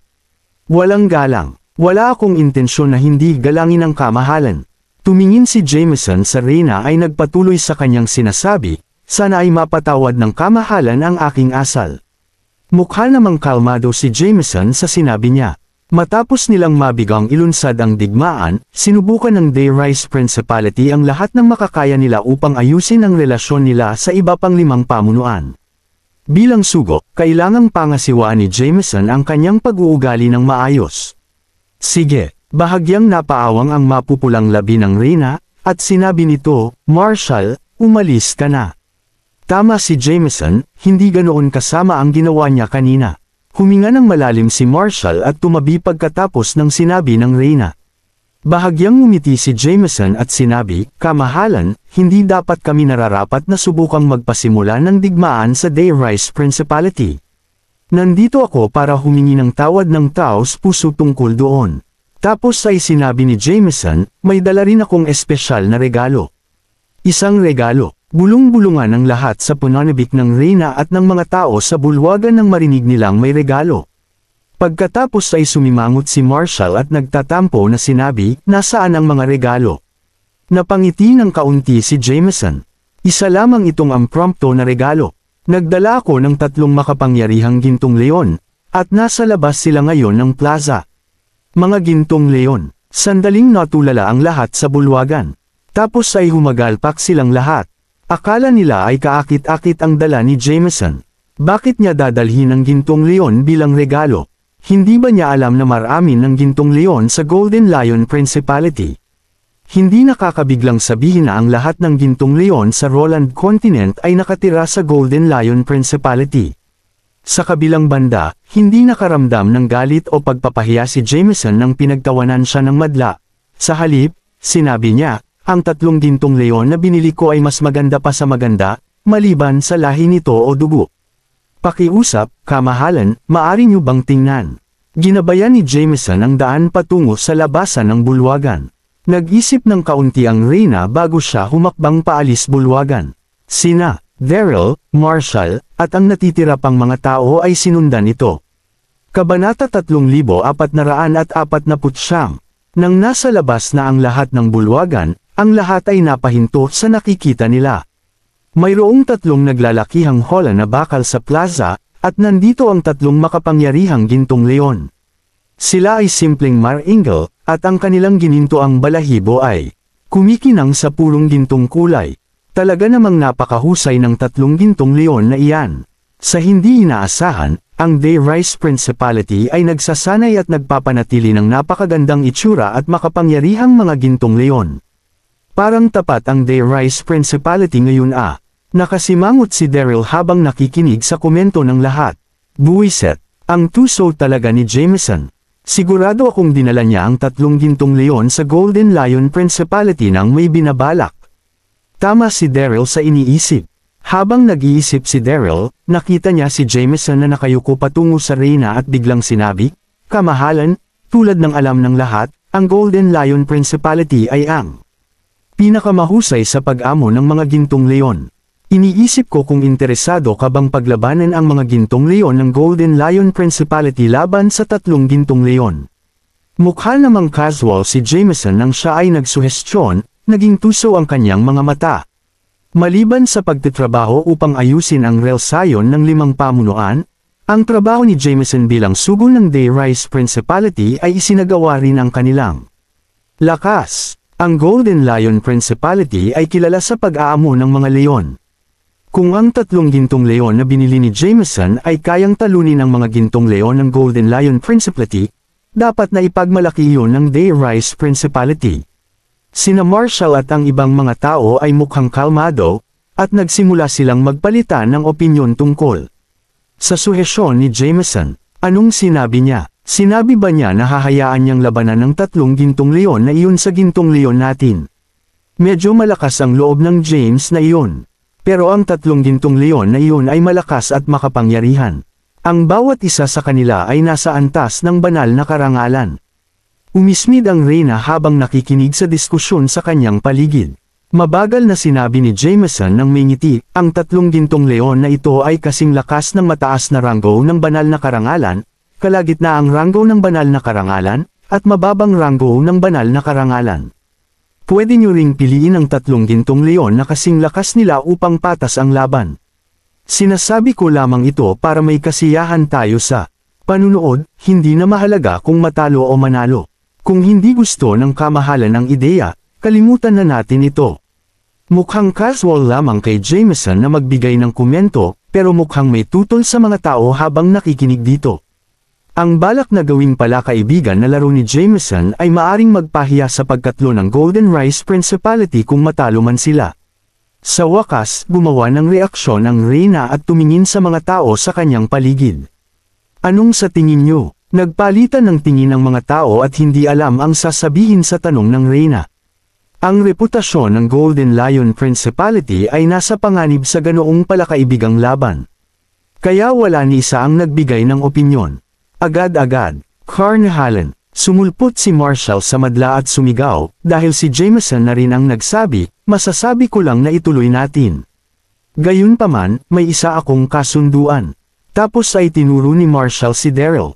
Ginoong Daryl, alam mo ba ang kilos at galaw ng isang mabagsik na hayop? Bakit hindi ikaw ang tumapat sa laban? Mukhang kalmado si Marshall nang matapos niya ang kanyang huling salita, madilim ang tono ng kanyang mga mata. Agad lamang dinala ni Marshall si Daryl sa isang mapanganib na sitwasyon. Ang reputasyon ng Golden Lion Principality ay nasa panganib sa ganoong laban. Kung matatalo sila, si Daryl, na siyang nakatalaga para rito, ang masisisi. Lalo na kung kinain niya ang uod na kumakain ng utak sa gabing iyon, sigurado si Marshall na may mangyayaring masama. Tsaka sa sitwasyong ito ay hinding-hindi mapapatawad ng reyna ang mali niyang nagawa. Gayunpaman, walang ideya si Marshall na hindi niya kinain ang uod na iyon. Biglang napadpad ang mga mata ng lahat kay Daryl. Marami ang sumang-ayon sa sinabi ni Marshall. Tama, bihasa si Daryl sa lengguwahe ng mabangis na hayop. Sa ilalim ng kanyang utos, ang aming mga gintong leon ay talagang maayos ang asta. Oo, ayon ako. Tamang-tama si Ginoong Darren dyan. Umismid si Daryl sa patuloy na komento ng lahat. Hindi niya mapigil ang magmura sa kanyang isip. Asterisk ng asterisk and asterisk mo, Marshall. Talagang tuso ka ah. Gusto mong paglaruan ako, ha? Kabanata 3450. Ano, sa parehong pagkakataon, nakita ni Jameson si Daryl at hindi siya matigil. Tinuon ni Jameson ang kanyang tingin sa reyna, kaya hindi niya napansin si Daryl talaga. Nang nakita niya si Daryl, pakiramdam niya ay nanigas ng bahagya ang utak niya. Ipinadala si Darren sa Golden Lion Principality bilang bilanggo. Bakit wala siya sa kulungan? Paano siya naging tagapagbantay? Mukhang mataas ang posisyon niya rito ah. Umismid si Daryl sa nakakamatay na tingin ni Jameson. Darren, mahinhin na sabi ng reyna, lahat ay ikaw ang tinuturo, kaya ano sa tingin mo? Humugot ng malalim na hininga si Daryl at ngumiti ng kaunti. Dahil lahat kayo ay mukhang pinagkakatiwalaan ako, siguro ay tatanggapin ko ang palakaibigang laban na ito. Mabuti kung ganoon. Tumanggo ang reyna at tapos ay gumawa siya ng utos sa mga tagapagbantay sa kanyang likod na kuhain ang ilang gintong mga leon. Maya-maya, 3 gintong leon ang pinili. Ang kanilang lebel na lakas ay parehas sa binili ni Jameson. Nasa mataas na ranggo sila ng banal na karangalan, katamtamang ranggo ng banal na karangalan at mababang ranggo ng banal na karangalan. Sa ganoong pagkakataon, ang lahat sa paligid ni Daryl ay natahimik. Nakatuon ang mga mata nila kahit son at kinakabahan dahil pakiramdam nilang dehado sila sa laban. Si Jameson ay ngumisi sa paningin ng bahagyang nababagabag na karamihan. Ang mga taong iyon mula sa Golden Lion Principality ay tila kinakabahan. Hindi ito magiging problema kung matalo ako sa larong ito. Pagkatapos ng lahat, ang Day Rice Principality ay hindi isang dalubhasa sa pag-aamo ng mga gintong leon. Sa kabilang banda, kung manalo ako sa laban na ito, tiyak na papaliguan ako ng duke ng mga gantimpala sa aking pagbabalik. Naisip ni Jameson at tumingin ng mabuti kay Daryl. Ginoong Darren, handa ka na ba? Si Daryl ay ngumisi at tumugon ng mabuti, ito ay isang laban lamang sa pagitan ng mga gintong leon. Bakit kailangan kong paghandaan? Sabihin mo sa akin ang tungkol sa mga patakaran. Patakaran, natigilan sandali si Jameson bago siya ngumiti. Wala, maaari naming hayaan ang lahat ng tatlong gintong leon na magkasama, o maaari rin nating hayaan silang makipagkompetensya ng hiwalay. Kanga, hindi sinasadyang ngumiti ni Daryl. Kulit mo, Jameson. Iniisip niya lang na nasa kanya ang atensyon ng mga tao. Hindi man niya iniisip ang tungkol sa mga patakaran. Tanga-tanga, naisip ni Daryl sa kanyang sarili at sinabi, kung ganoon, paano ang tungkol sa paglalagay ng mga gintong leon na ito sa tatlong magkakahiwalay na kompetisyon, at ang sinumang mananalo ng dalawa sa tatlong kompetisyon ay ang magwawagi.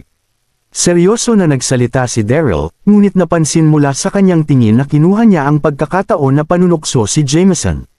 Sige, tumango si Jameson nang hindi nag-iisip.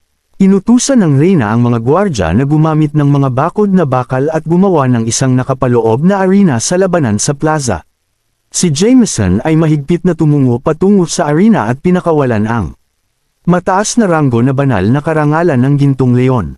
Kasunod nito, ang lahat ng mga mata ay natipon kay Daryl. Inilabas ng kalaban ang pinakamalakas na gintong leon sa unang pag-ikot ng laban. Tila isang mabangis na laban sa simula ng labanan. Gayunpaman, hindi naman nagulat si Daryl. Inilabas din niya ang isa sa mga gintong leon. Gayunpaman, pinili niyang palayain ang isa sa lakas ng isang mababang ranggo na banal na karangalan. Ano? Ang aksyon ni Daryl ay nagpatameme sa reyna at ang iba pang mga manunood. Ano ang ginagawa ni Darren? Bakit pinili niyang ipadala ang isang mababang ranggo na banal na karangalang gininto ang leon sa isang laban sa isang mataas na ranggo na banal na karangalan ng gininto ang leon? Siya ay matatalo, hindi ba? Sa pagtataka, sumigaw si Marshall, Darren, ano ang ginagawa mo? Nais mo bang matalo kami sa laban? Kahit na nag-aalala si Marshall, natutuwa ang kalooban niya. Ang uod ang dapat na nakaka-impluwensya kay Darren. Kung hindi, bakit siya kumikilos ng ganyan? Kasabay nito, kinunot din ng Queen ang kanyang kilay. Si Angeline, na nakatayo sa tabi, ay hindi mapigil ang tumakbo palapit Daryl tapos ay hawakan ito. Pagkatapos, sinabi niya, Darren, mali ba ang napili mo?